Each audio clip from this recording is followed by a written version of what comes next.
Hey there, church. I'm finishing up my walk with Strider, and while we were out on 306, we encountered our neighbor on Lincoln that we often see running in the morning, and she threw up her hands and said, "Oh my goodness, what a mess." And I said, "Yeah, here we are in November."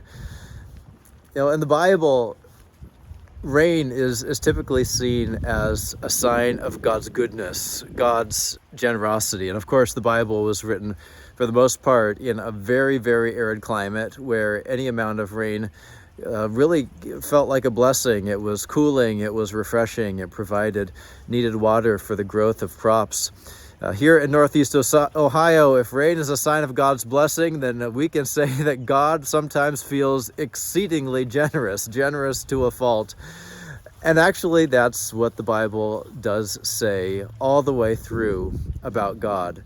From the first moment of creation, where God makes this incredibly abundant world, until God makes a new creation of the world by the resurrection of Jesus and gives us a creation full of God's presence, where there is no mourning or crying or pain and no need of the sun because Christ is the world's everlasting light. God is generous.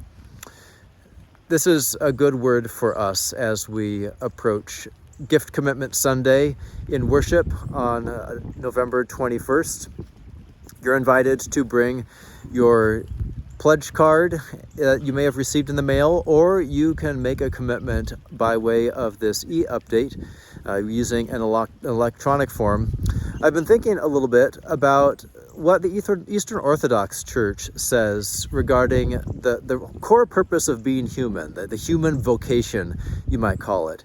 It's to receive God's gifts and to give them back to God with praise, which is to say that we receive all of the good things in life, to expect God to be generous in so many different ways, but we receive it with a spirit of gratitude that doesn't try to possess it, doesn't try to keep it for ourselves, but offers it back to God in order for the flow of generosity to pass through us and keep going out into the world.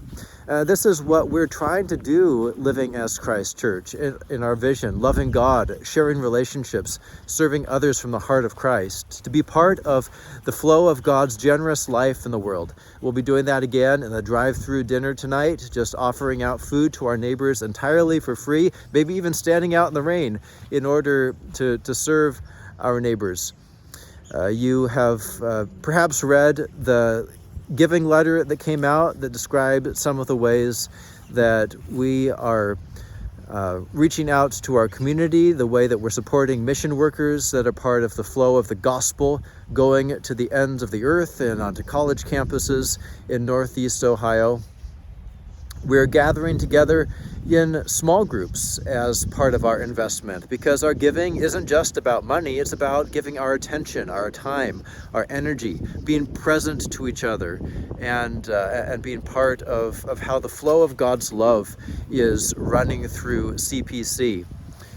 So I encourage you to think prayerfully about your gift to CPC and to ask, how is God calling to me to give in a way that is generous, that reflects the spirit of how God gives into our lives in Jesus, and how God continues to cause the earth to be abundant and bear such fruit for us. God doesn't do this because we ask God to. God does this because it's who God is.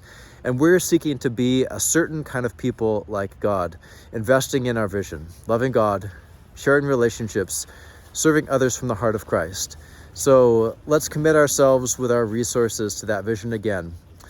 See you on Sunday, in person or online. Grace and peace to you, church.